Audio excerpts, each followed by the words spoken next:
Welcome back to the FreightWaves Now stage here at F3. I'm John Kingston, the editor-at-large at FreightWaves, and with me today is Leo Ospina. He is the Director of Growth and Business Development at Lean Solutions.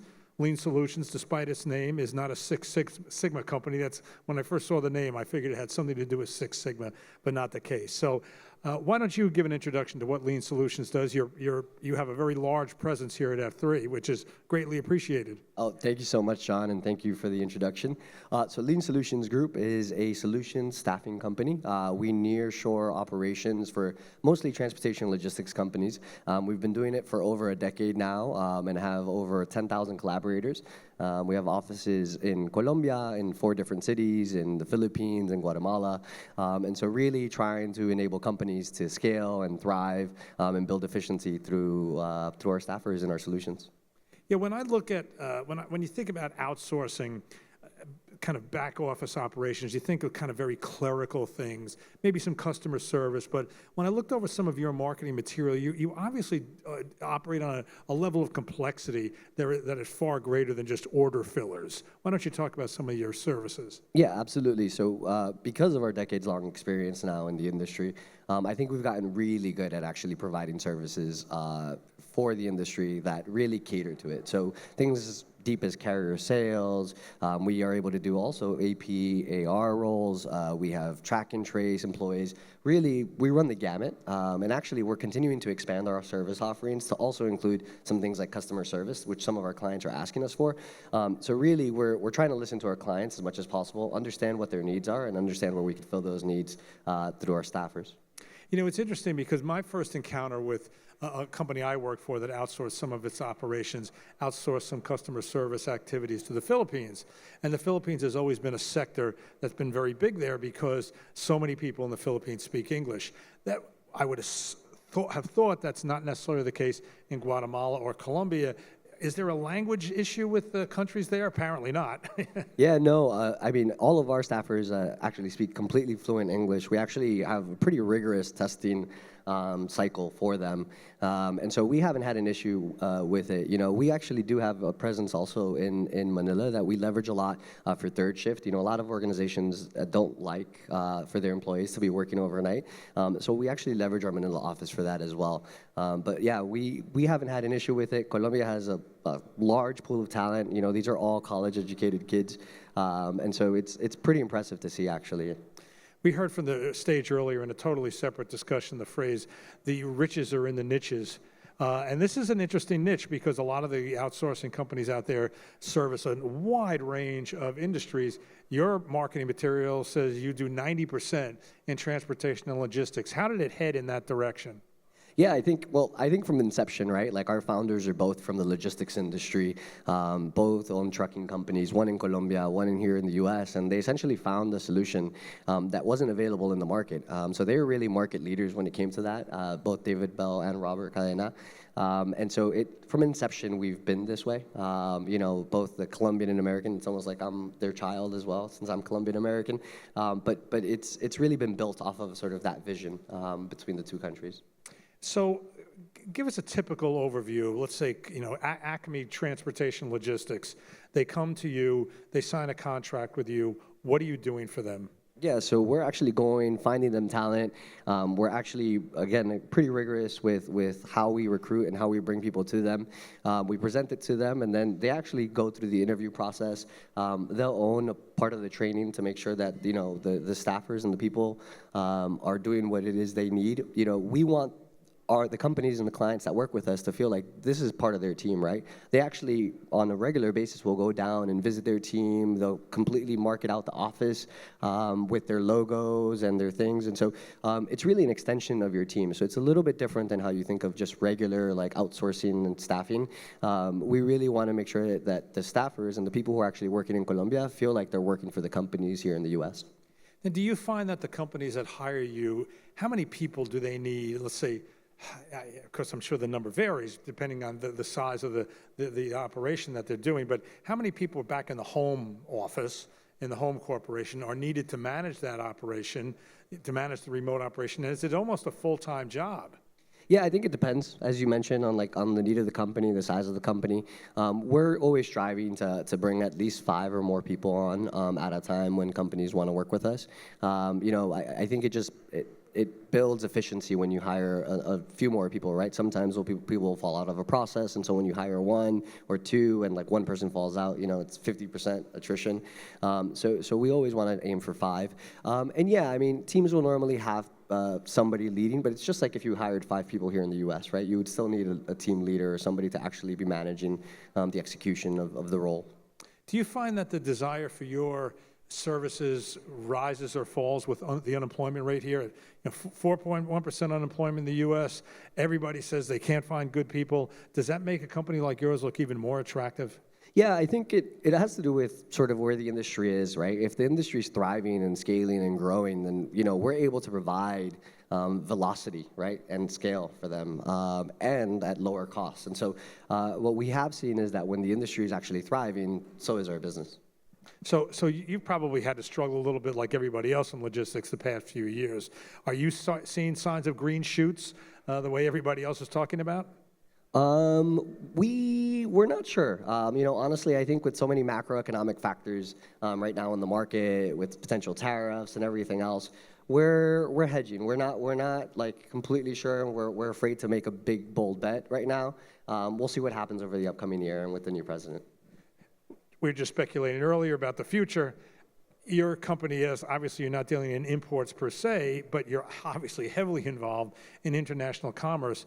How do tariffs affect a business like yours? Do you have any, I mean, nobody knows for sure, but do you have some kind of at least working theory about how let's say across-the-board tariff might affect a company like Lean Solutions? Yeah, well, I think tariffs overall would probably affect inflation again in the U.S., which means that people would consume less, which means imports would drop, which means that the industry would not thrive, which I think innately would mean that our business wouldn't thrive. And so I don't know that tariffs would be the best thing for us, but again, we'll see. I think it really depends on where they're applied, how they're applied, but not the biggest fan of tariffs. Okay.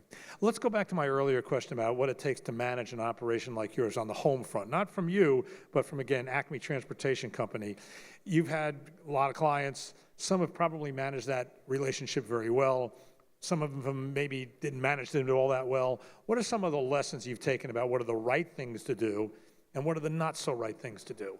Yeah, I think the more collaborative the relationship between the organization that's hiring the people and us, the better the outcome. So when where there are very clear KPIs and outcomes that the company's expecting, when there's clear training, and when there's clear engagement, I think that's when we see the biggest sort of or the best results overall. All right, so are there any particular, I mean, we could say you service logistics companies. That's a gigantic universe. All sorts of different types of companies. There are brokers, there are carriers, there are maybe, I don't know if anybody outsources any of their shipping management operations to you. Any type of companies that are particularly well suited to this sort of outsourcing, or we'll call it nearshoring, whatever, but it's a little vague divide. Yeah, no, I think we've seen success with all kinds of transportation and logistics companies, because we've been doing it for so long at this point. We have freight forwarders, we have brokers, we have carriers, we have shippers. So really, it runs the gamut, the kind of clients that succeed with us and that we see success with. All right, what are some of the go, no-go factors? Well, companies, let's say, again, we'll go back to our Acme Transportation Logistics example. They're deciding whether to use you or not. Obviously, cost is a factor, but cost is not the only factor. What are you finding are the go, no-go factors? Yeah, I think cost is one. I think velocity. I think the talent that we have.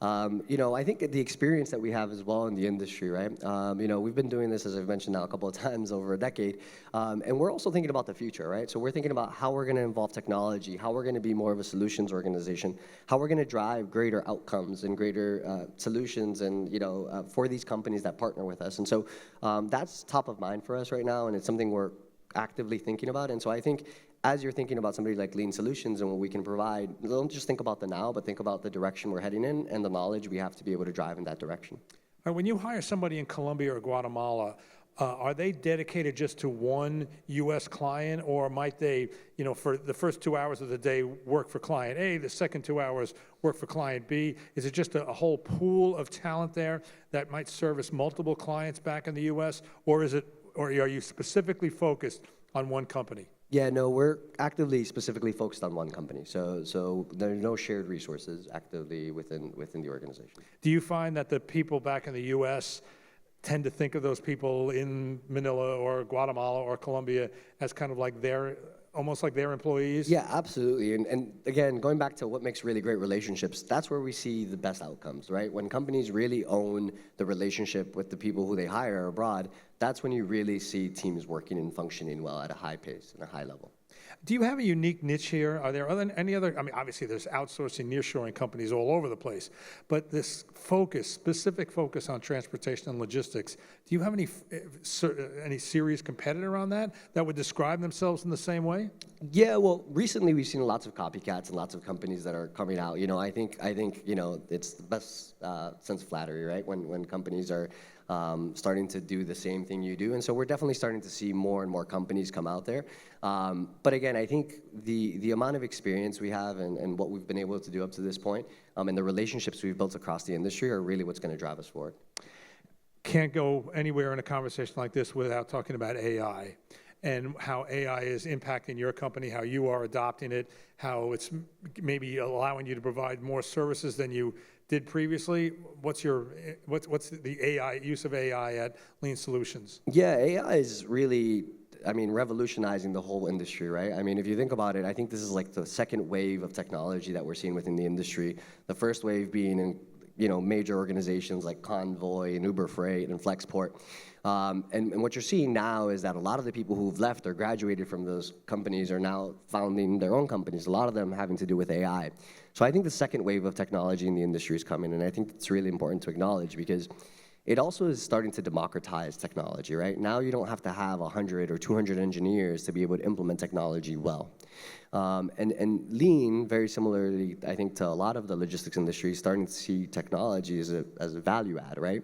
And so as we look to really drive solutions for our companies and greater outcomes, we're actively looking to see what companies are out there that we can partner with to implement those solutions into our processes and into our operations. And that's going to be really key, I think, as we move forward, right? I think that's going to be really elemental. Do you have any applications you can cite now, or are you still kind of in the study phase? Yeah, so we're actually in the experimentation phase now. I don't want to say any names quite yet, but I think what you'll start to see over the next year is that we'll be providing solutions and coming to our clients with those solutions to offer them a better outcome. And I think it's really important to have companies focus on one problem and solving one problem at a time. With AI, like when you try and implement something like AI to all the problems that your organization might have, that's when things fail. And so we want to be very specific. When we experiment with AI companies, we want to experiment with a number of AI companies because not every solution is right for every role or every outcome. And I think that's a really important thing to take away as well. Why don't you talk about your road and how you got to Lean Solutions and your background in logistics? Yeah, so I actually started my career, my early days were at Uber actually, but this was even before Uber Freight. So I've been in tech now for over a decade. After Uber, I transitioned over to Flexport, where I led partnerships and helped lead Latin America and our expansion into the region. And so I've been in the industry now for over 7 years, which is quite some time. And I'm trying to bring that same sort of mentality, that same sort of how do we accelerate growth, how do we build process, how do we implement technology to Lean Solutions to see the next wave of growth that we expect to see in the upcoming years. Is the trend toward more outsourcing or stable or less? So much of it has been done. So many companies have, not just in logistics, across the board, have operations abroad. Do you expect that trend to pick up, or have we maybe hit a plateau? No, I hope that we continue to see the trend and we continue to see the expansion happening, right? But I do think there's going to be a change. As we talked about technology and becoming more of a solutions-oriented company, I think the question is going to be, how can you solve my problems with less? And how do we drive even greater velocity? And then how do we actually provide a more efficient, less costly service to the organizations that we partner with and that are our clients? And so I think looking at lean and sort of our future, it's not just going to be about outsourcing or nearshoring, but hey, are they providing the solution that I need for my organization and my operational problems?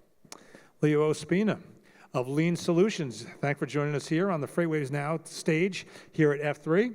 Thank you so much, John. Really appreciate you having me. Stick around, we've got more. I'm John Kingston.